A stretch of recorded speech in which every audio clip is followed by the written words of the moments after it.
El 1986 s'inaugurava l'estadi Hipòlit Planàs de Vic, que en aquell moment era anomenat Camp de Futbol Municipal de la Unió Esportiva Vic.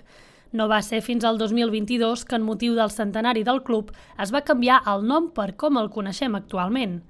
Precisament l'estadi porta el nom del president del club que va impulsar la seva construcció ara fa 40 anys. Des de fa 4 anys aquest equipament porta el nom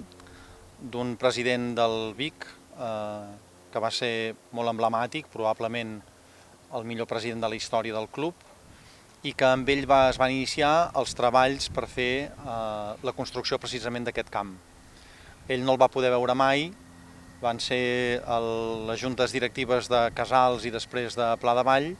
els que, a través de les seves respectives juntes directives, van portar a terme tot el desenvolupament del projecte. En aquest sentit, i per commemorar l'efemèride, el club ha organitzat un acte el diumenge previ al partit que enfrontarà el Vic amb l'Europa B, amb entrada gratuïta. Bàsicament el que pretenem és rendir un homenatge i mostrar la nostra gratitud cap a un conjunt de persones que fa 40 anys van imaginar un projecte, una instal·lació esportiva entorn de la qual, a més, hi havia tot un desenvolupament d'una zona esportiva municipal, i que per nosaltres, gràcies a aquella visió i aquella planificació estratègica, gràcies a allò, avui tenim l'oportunitat de celebrar els 40 anys. La inauguració de l'estadi va comptar amb 2 partits entre el Vic i els primers equips de l'Espanyol i el Barça. És per això que l'acte de celebració comptarà amb alguns dels jugadors que van participar en aquests partits. Un fet que ara seria impossible de reproduir, impensable, perquè en aquests 40 anys hem vist com tot en general i l'esport en particular ha arribat a un nivell de professionalització tan gran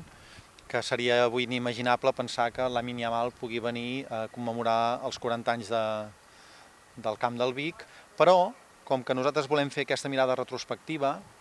el que hem estat treballant en aquests 2 últims mesos ha estat el fet de contactar amb els jugadors de la Unió Esportiva, del Barça i de l'Espanyol, que al març de l'any 86 van trepitjar aquest estadi i el van inaugurar davant d'una quantitat de públic increïble. I ens n'hem sortit força bé. Hem aconseguit que 10 jugadors de la Unió Esportiva de la temporada 85-86 i el seu entrenador diumenge ens acompanyaran aquí a l'estadi. Hem aconseguit que 5 jugadors del primer equip del Barça que van jugar aquell partit diumenge ens acompanyin aquí a l'estadi.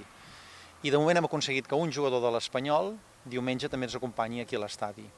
Des de l'Ajuntament es posava en valor l'estadi com a primera pedra de la zona esportiva que amb els anys ha crescut fins a convertir-se en unes instal·lacions de referència al país. Donar valor a això, aquesta instal·lació esportiva, que és cert, que va ser potser la primera pedra de la zona esportiva municipal, que ara fa molt goig i que hi ha moltes activitats molt diferents, algunes més competitives, d'altres més de lleure esportiu, que la gent pot venir a practicar de forma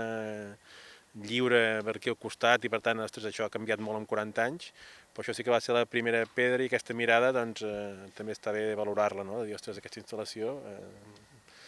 va fer que sortíssim del centre de Vic, però va obrir un espai nou a la ciutat perquè hi passessin moltes coses. El regidor també prenia el compromís de seguir treballant per millorar l'estadi i les seves instal·lacions.